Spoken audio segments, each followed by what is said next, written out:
Bonjour à toutes et à tous, bienvenue sur Open Box TV. Nous nous sommes dit avec Alain Juillet que vous êtes de plus en plus nombreux à nous suivre depuis quelques temps. Et peut-être vous avez loupé un certain nombre d'émissions qui pour nous étaient très intéressantes. Et nous souhaitions vous en parler plus précisément pour vous amener à les découvrir et si vous étiez intéressé, d'y retourner pour les regarder dans leur ensemble.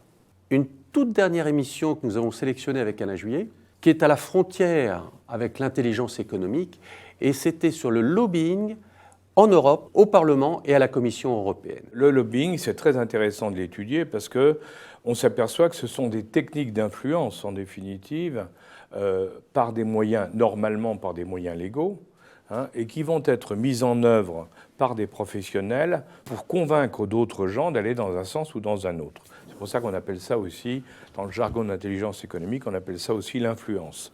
Le lobbying, c'est une influence rémunérée dans laquelle on va voir pas seulement des États qui vont financer ou faire des actions contre les autres, mais on va voir aussi des compagnies, des sociétés, puisque le lobbying est devenu une activité normale dans le monde concurrentiel d'aujourd'hui.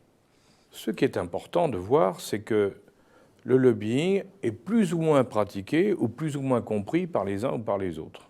Certains grands groupes internationaux savent parfaitement utiliser le lobbying dans toutes ses facettes. Par exemple, pour se changer son image, pour faire passer des messages positifs par rapport à eux. D'autres vont au contraire empêcher la réalisation de, par exemple, le dépôt de brevets, ou vont casser des lois, vont empêcher de faire passer des lois. Et d'autres, par contre, vont encourager. On découvre chez nous, en France, ça a été encore le cas il y a peu de temps, on découvre régulièrement que les textes présentés par nos députés dans les commissions, vous savez, pour être votés à l'Assemblée, régulièrement, on découvre que ces textes ont été écrits par des lobbyistes pour le compte de sociétés privées ou d'États étrangers aussi. Donc, on est dans... Il faut voir ça. Or, il faut bien reconnaître, quand vous êtes, par exemple, un parlementaire et que vous n'êtes pas un spécialiste d'un problème, si quelqu'un vient vous voir en vous disant « Écoutez, moi je suis un expert, je vais vous aider, voilà le dossier, je le connais parfaitement, voilà ce qu'il faut faire, je vous propose un texte, je vous fais tout ». Le député, souvent, il est content parce qu'il dit « Moi, j'y comprenais rien, je vais pouvoir briller, je vais pouvoir faire un amendement. Je ne parle pas ici de ceux qui se feront acheter, puisque bien entendu, en France, par principe, ça n'existe pas.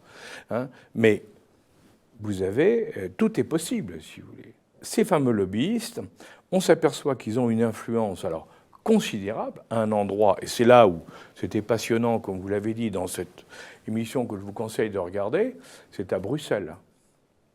Bruxelles est un repère de lobbyistes en tout genre qui manœuvrent auprès de l'Europe, auprès de la Commission européenne, auprès de l'Union européenne, enfin auprès de tout le monde, qui manœuvrent pour faire passer leur point de vue.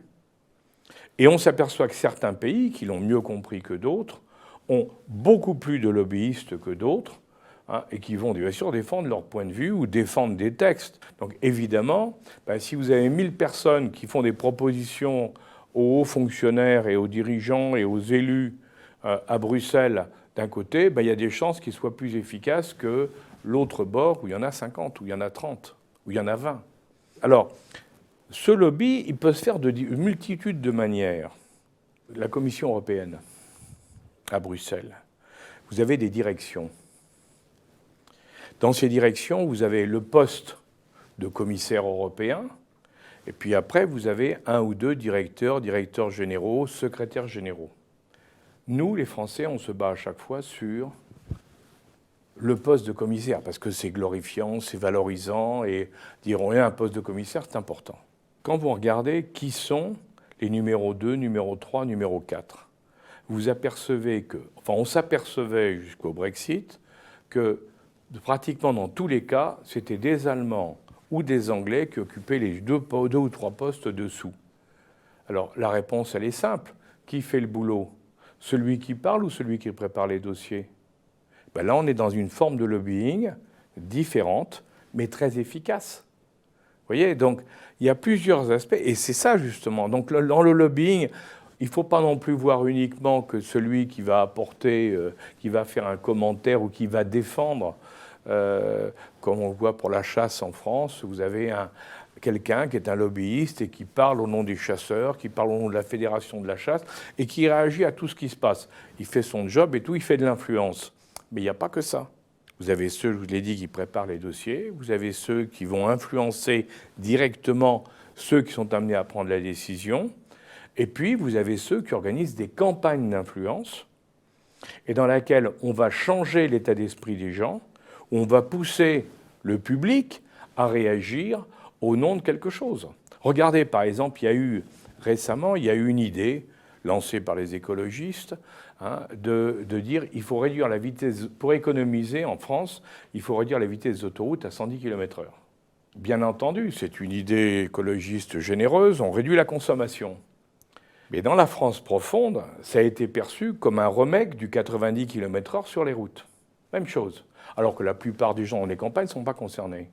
Résultat, ça a bougé de partout et des associations pro, évidemment, voitures et essence, consommation d'essence, ont fait des campagnes en disant « n'acceptez pas les 110 km/h », à tel point que la première ministre française a été obligée de dire « attendez, vous n'avez pas compris, le 110 km/h, ce sera une indication qu'on vous donne que vous serez libre de suivre, mais jamais on ne fera une loi pour les 110 km/h. » Parce qu'ils savent très bien que c'est un coup à se prendre des coups de partout. Ben là, on est typiquement dans un problème de jeu d'influence des uns et des autres. On est dans ce qu'on appelle le lobbying. Or, ça se développe de plus en plus. Et comme ça se développe de plus en plus, c'est de plus en plus difficile à identifier parce que ceux qui le pratiquent sont très malins et savent comment s'y prendre. Donc, il y a un véritable apprentissage du lobbying qu'il faut qu'on ait pour apprendre, dans un sens, à se défendre, mais aussi dans l'autre, à l'utiliser, ne serait-ce que pour pouvoir être plus influent que celui d'à côté. Eh bien, merci Alain, et je vous laisse découvrir les extraits que nous avons sélectionnés dans cette émission sur le lobbying.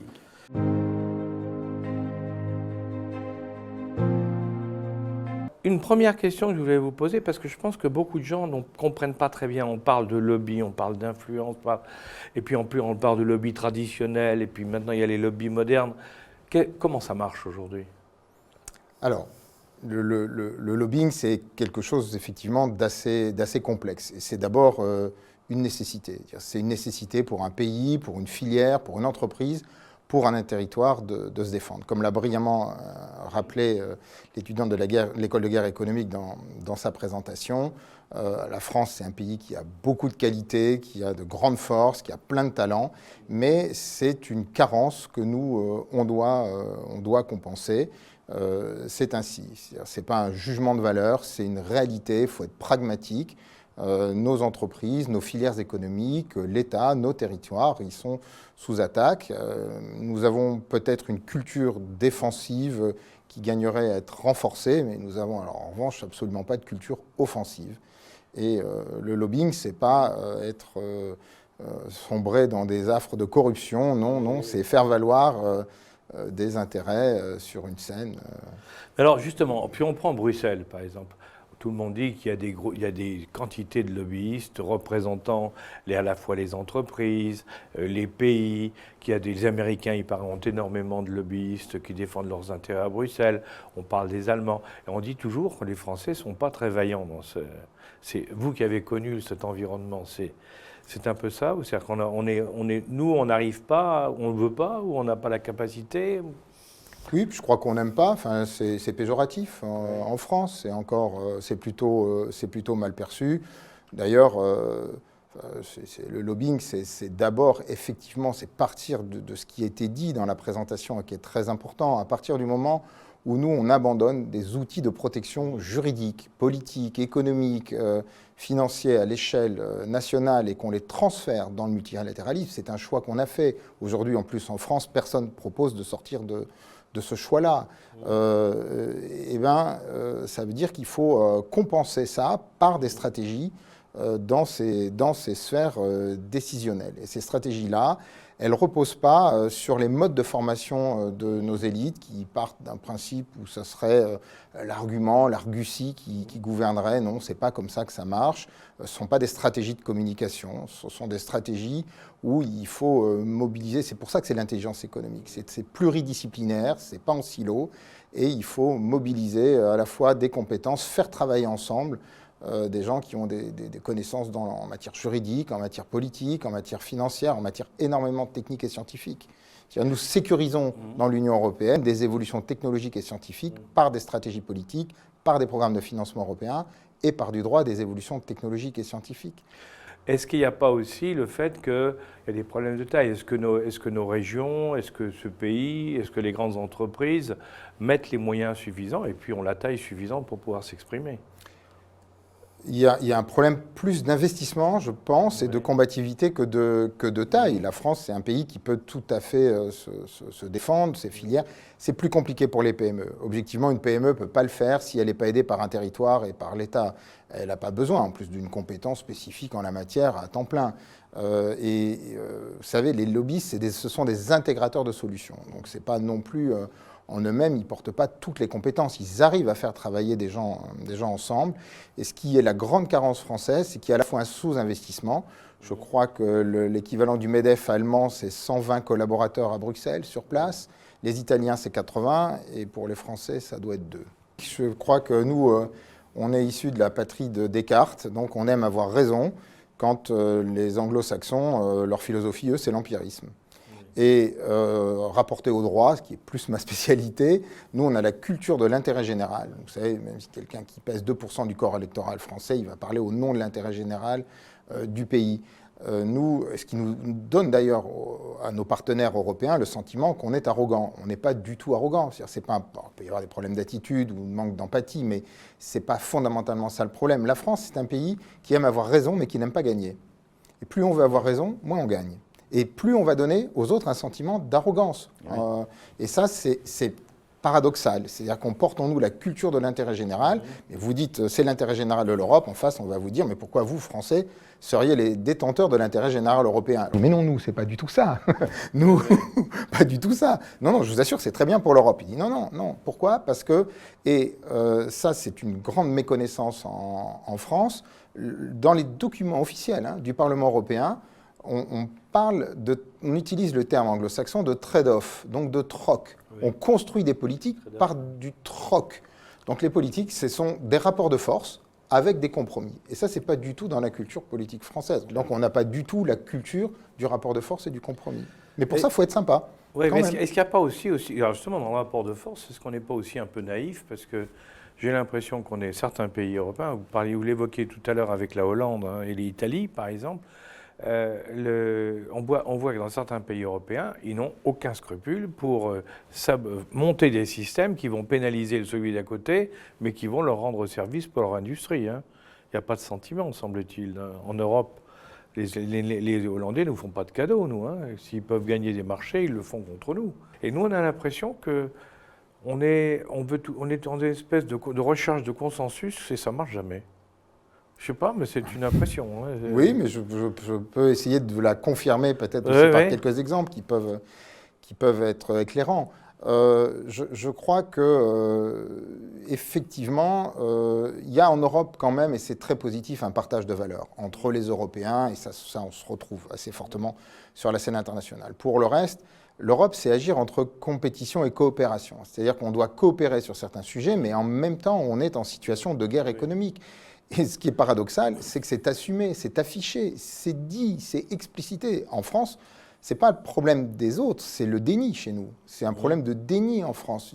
L'attitude qui est parfois perçue comme agressive des Pays-Bas en France, parce qu'ils optimisent absolument. Il faut quand même bien comprendre que les États membres n'ont plus de compétences en matière de relations commerciales. C'est l'Union européenne qui décide de tout. Donc, si nous ne durcissons pas nos relations commerciales avec la Chine, c'est parce que vous avez une convergence d'intérêts entre les Pays-Bas qui importent en 2021 90 milliards d'euros, c'est colossal, mais qui ne les gardent pas. ils les revendent aux autres dans le marché intérieur européen, ce qui provoque des phénomènes de désindustrialisation, notamment chez nous. Et à côté de ça, vous avez l'Allemagne qui est une puissance exportatrice en Chine. Donc vous avez deux modèles économiques totalement différents. Je produis, j'exporte en Chine, le modèle allemand. Je ne produis pas, mais j'importe pour revendre aux autres, le modèle néerlandais. Ça va créer une convergence d'intérêts. Cette convergence d'intérêts fait que l'Union européenne ne se protège pas à l'égard de la Chine. Et là-dedans, la France, elle est comme un lapin dans les phares. Oui, c'est ça. Et c'est ce qui va pas, et c'est ce qui doit être corrigé. On ne découvre pas ça. Enfin, moi, je vous parle des statistiques qui sont données par l'Office européen des statistiques. C'est Eurostat. Donc, je pense que les élites à Bercy travaillent avec la même matière. Mais pourtant, on n'oppose pas de réponse. Et ce qui est difficile, c'est qu'il n'y a pas de réponse au niveau de l'État, mais il y a aussi une trop grosse passivité dans les milieux économiques, et pire que tout, une incapacité à travailler ensemble, et secteur public et secteur privé, ce que font très bien les autres. Moi, je passe mon temps à donner des cours, faire des conférences, et je pose toujours la question, on dit, qui est le plus faible? On dit les États-Unis ou l'Europe? Tout le monde me dit, ah, l'Europe est trop faible, l'Europe est trop faible. L'Europe, c'est plus de 150 milliards d'excédents commerciaux par an aux États-Unis. Donc, qui est le fort? C'est l'Europe. Quand on parle d'extraterritorialité du droit européen, j'ai coutume de dire que c'est l'arme du faible. Nous, on n'utilise pas ça au niveau européen. On pourrait, on ne veut pas. Et si on ne le fait pas, c'est parce qu'on sait que ça va durcir les relations commerciales. Et si ça durcit les relations commerciales, on vend moins. Le problème, c'est l'inadéquation du projet français, de la manière dont la France travaille, par rapport au projet européen. Donc effectivement, il y a globalement une évaluation des intérêts européens. Cette évaluation des intérêts européens, que ce soit à l'égard des États-Unis ou à l'égard de la Chine, fait qu'on nous estimons sur la scène européenne, pas moi, mais enfin l'Union européenne estime qu'elle n'a pas intérêt à se protéger. C'est vrai que quand vous regardez l'Office des statistiques, c'est particulièrement vrai. Sur la scène américaine, en tout cas, le fort, c'est l'Europe. Donc là, l'intérêt européen, il est constitué. Le problème, c'est que la France n'optimise pas ses intérêts par rapport aux politiques européennes, par rapport aux stratégies qui sont conduites vis-à-vis de l'Union européenne. Et la Chine, c'est la même chose. C'est très paradoxal. J'ai écrit un jour un article pour expliquer ce que j'ai évoqué sur le commerce extérieur, les difficultés avec la Chine. J'ai été appelé par des Allemands qui m'ont demandé s'ils pouvaient traduire l'article en allemand. Alors j'étais un peu étonné, parce que je n'ai pas très lu en France, pas forcément même parfois suffisamment pris au sérieux, je pense. Mais les Allemands, ils m'avaient lu. Ils ont demandé à le traduire. Ils m'ont dit 80% de votre article, ça c'est votre désorganisation française, ça ne nous regarde pas. Mais ce que vous font les Néerlandais là, nous, aujourd'hui, ils ne nous le font pas. Mais demain, il est possible qu'ils nous le fassent. Et il faut qu'on réagisse. Et je dis, mais si vous l'aviez traduit sans moi, je ne l'aurais pas vu probablement. Donc pourquoi vous m'avez demandé l'autorisation de le traduire? Parce qu'ils voulaient, parce qu'on est plus faible, et parce qu'ils voulaient montrer qu'un pays qui est plutôt faible l'avait compris. Et que donc, il fallait réagir. D'autant plus qu'un pays faible sur le plan de la puissance économique et de l'export l'avait compris, et qu'il fallait réagir. Est-ce qu'un pays comme la France, par exemple, a la capacité d'imposer quelque chose, avec votre expérience, comment vous voyez ça? Est-ce qu'on peut s'imposer à Bruxelles des choses qui sont surcensées, bien entendu, sérieuses? Est-ce qu'on a la capacité de les imposer avec toutes nos faiblesses que nous évoquons par rapport à des gens qui vont s'opposer à nous et qui, eux, par contre, vont savoir utiliser tous les moyens? Qu'on a l'impression quand même que c'est un champ clos de rapport de force quand même à Bruxelles. Hein. Oui, c'est clairement, il faut avoir des stratégies qui qui s'alignent sur les grands objectifs de l'Union européenne. Il faut être capable d'utiliser son droit, il faut être capable d'utiliser ses financements. Tout ça travaille ensemble, puis ça façonne des modèles économiques. Ce sont des autorisations de mise sur le marché. Souvent, nous, on attaque, on est très défensif, il y a trop, le droit de la concurrence, etc. Quand vous avez une loi ou une norme qui est favorable à la technologie que vous portez, c'est gagné. Vous éliminez vos concurrents par le droit, c'est ce que font les autres. Quand on utilise des fonds européens en Europe, c'est des stratégies d'aide à l'export des technologies allemandes, dans les domaines des énergies renouvelables. Les Allemands, ils font 4 fois plus d'aides d'État que les Français dans le domaine des énergies renouvelables. On nous dit tout le temps qu'on a une économie étatisée, c'est pas vrai. On aide 4 fois moins les nôtres. Ça, il faut le corriger. Notre pensée est beaucoup trop globale, c'est pas comme ça que ça marche. C'est extrêmement concret. En Europe, il faut des alliés. Alors les alliés, vous ne les avez pas par la conviction, vous les avez par du troc, par l'échange d'intérêts. Si on vous bloque sur un de vos intérêts, vous bloquez les autres sur un autre intérêt. On ne convainc personne par l'énumération de paroles lénifiantes. Vous savez, en plus au Parlement européen, vous êtes traduit, vous pouvez parler dans l'hémicycle 1 minute et demie, vous êtes traduit dans une langue nordique par une voix différente. Enfin, ça ne marche pas comme ça. Vous ne faites pas d'effet de manche. Je suis avocat, je sais ce que Alors, c'est. pour parler encore de lobbying au niveau d'Europe, où il faut en faire? Il faut en faire au Parlement, il faut en faire à la Commission, il faut faire dans les directions, où il faut en faire? Je crois qu'il faut d'abord en faire en France, déjà. Alors, Je pense qu'il faut déjà être beaucoup plus insistant, hein, mettre beaucoup plus les notes. Vous savez, l'Europe, on gagne avec l'Europe. C'est souvent perçu comme une contrainte, mais comme tout procède de décision européenne aujourd'hui, il faut à la fois être capable d'utiliser les cadres européens pour gagner en France, dans les échanges qu'on a. Moi, j'ai défendu une fédération sportive, la fédération ECAS. On a gagné contre Bercy grâce à des textes européens. Et une fois qu'on fait ça, il faut ensuite, alors ce que font les autres, ils ont un concept de war room, ils travaillent ensemble, notamment beaucoup les pays nordiques, le secteur privé, le secteur public, comme on l'évoquait. Et puis, ils vont avec des stratégies convergence. Les uns vont voir leurs homologues du secteur privé pour façonner un modèle économique. Et en parallèle, l'État va convaincre les décideurs publics. Puis, ils mobilisent leurs parlementaires européens qui s'alignent sur les intérêts des États. Ça demande plus, je pense, de la réactivité et du savoir-faire que... c'est pas un travail qui demande un investissement massif, forcément colossal. Avec peu de moyens, on peut avoir aussi beaucoup de résultats. Je veux dire, un financement européen, c'est un des derniers actes que j'ai fait quand je travaillais pour la Commission européenne. Ce qui est intéressant, c'est pas tant l'argent que va vous donner l'Union européenne, c'est que le financement européen, il va vous permettre de démontrer que ce que vous faites, c'est bien, ce que font vos concurrents, c'est dangereux, et que donc on va, de ce financement-là, ne pas bien utiliser l'argent du contribuable en Europe, c'est grave, hein, les rapports finissent pas dans les placards. On en fera du droit, et en faisant du droit, on va tuer tous les concurrents, et on se place en situation de monopole sur le marché de consommateurs le plus riche au monde, qui en plus va imposer ces normes-là dans les relations qu'il aura avec des pays tiers. Je vous donne un exemple qui traite de l'Italie et du raisin. Les Néerlandais ont observé sur le marché des fruits et légumes, ils se sont dit, tiens, il y a un coup à jouer sur le raisin. Donc, la filière néerlandaise, qui ne produit pas de raisin, à ma connaissance, aux Pays-Bas, non, peut-être avec le réchauffement climatique, on y viendra peut-être, mais aujourd'hui, non. Donc, ils se sont dit, tiens, il y a peut-être un coup à jouer sur le raisin. Je vous raconte cette histoire, hein, ce sont des parlementaires italiens qui s'en sont plaints, on l'a observé par des questions parlementaires répétées qu'ils ont pu formulées sur le sujet. Ils se sont plaints du fait que la filière néerlandaise s'est dit il y a un coup à jouer sur le raisin. Ils ont convaincu l'Union européenne avec des stratégies très bien emballées, hein, développement, politique de développement, politique de démocratie, processus de démocratisation de l'Afrique, etc. Ils se sont dit que c'est en Égypte qu'il faut faire ça. Et puis, ils ont convaincu l'Union européenne, au titre de stratégie très généreuse et qui ne montrait rien d'autre, qu'il fallait passer un accord de libre-échange avec l'Égypte en matière agricole, avec des logiques préférentielles, avec des aides, des politiques communautaires adaptées pour l'agriculture, etc., en Égypte. Et puis, du jour au lendemain, les Italiens ont vu arriver sur les marchés européens du raisin qui était la copie conforme de ce que produisait en Italie, qui, au lieu d'être vendu à 1,20 € le kilo, était vendu à 60 centimes d'euros le kilo, qui était réimporté par le port de Rotterdam et par le port du Pirée. Ils pensent qu'en plus, ils ont vu la filière néerlandaise recruter 2 ou 3 des collaborateurs de leur filière et peut-être pirater les données qui étaient dans leur système. Et puis, voilà, la production de raisins italiens, boum, décimée.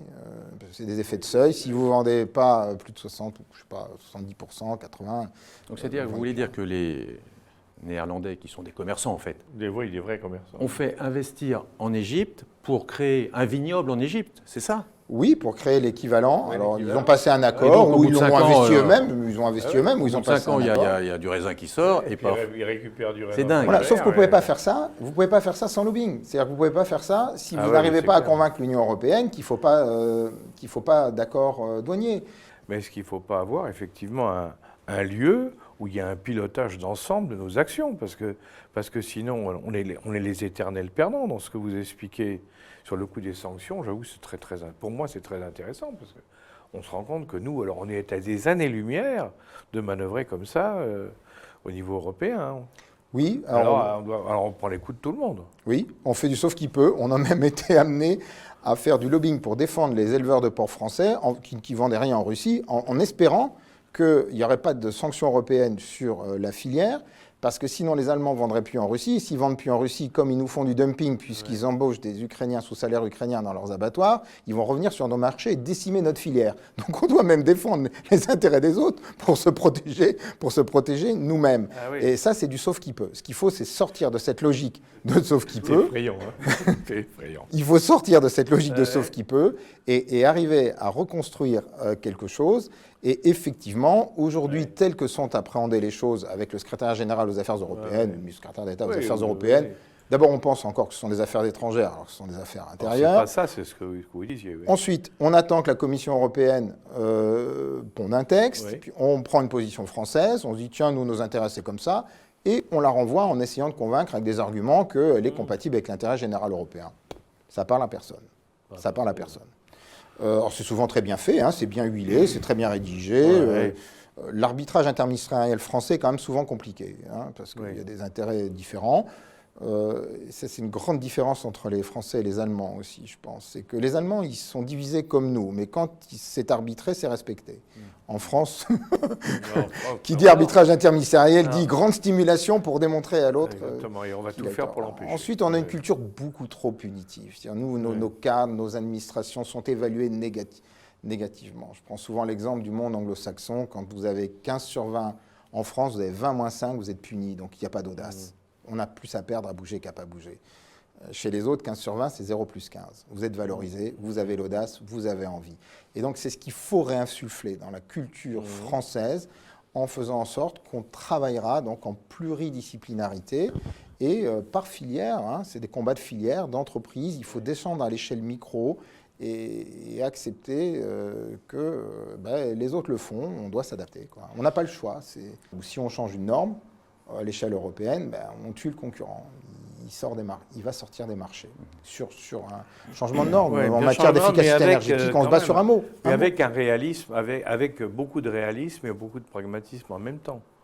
Hein, pour s'adapter à la situation et trouver, comme vous l'avez très bien expliqué, les différentes manières qui nous permettent de créer un rapport de force qui peut nous être favorable. Vous enlevez un mot dans la directive sur le stockage d'énergie, vous enlevez le mot cadmium, l'usine qui est à Bordeaux, qui fait du nickel-cadmium, elle ferme. C'est 400 salariés, du jour au lendemain, boum, chômage, et puis ça ferme. Et à l'inverse, la technologie de substitution, elle vaut aujourd'hui 16 millions d'euros, elle vaut 1,6 milliard, et elle est mise en situation de monopole sur l'ensemble des marchés européens et au-delà mondiaux. Et c'est cette guerre-là, elle est concrète, sauf que pour changer ce mot-là, il faut être capable de faire valoir de l'expertise technologique, scientifique. Moi, j'en dispose pas, mais je dois pouvoir l'utiliser. Il faut comprendre des mécanismes juridiques. Il faut insérer ça dans les stratégies politiques de l'Union européenne, notamment la croissance verte. Il faut également utiliser des fonds européens qui vont venir servir ces logiques. Et puis tout ça, ça va travailler ensemble et c'est ce qui va faire une puissance de feu en Europe. C'est ce que ne font pas, parce qu'on n'a pas ce travail collaboratif, les opérateurs économiques publics comme privés français, et c'est ce qui crée notre désindustrialisation. La France, ce n'est pas un pays qui dépense trop, c'est un pays qui ne gagne pas assez et qui ne gagne plus, parce qu'il n'est pas conquérant sous cet angle sur le marché intérieur européen et dans les relations de l'Union européenne avec les pays tiers. Voilà donc la fin de cette émission un peu particulière. Nous ferons d'autres émissions en ce sens. Et merci Alain. Merci. À bientôt. Merci Claude et à très bientôt, bien sûr. Bientôt. Vous êtes de plus en plus nombreux à nous suivre sur Openbox TV, l'émission de géopolitique d'Alain Juillet, et nous vous en remercions. Et vous pouvez nous suivre à loisir, où que vous vous trouviez, sur l'ensemble des réseaux sociaux que nous vous proposons, et en particulier via les podcasts, pour une écoute en toute liberté, où que vous vous trouviez.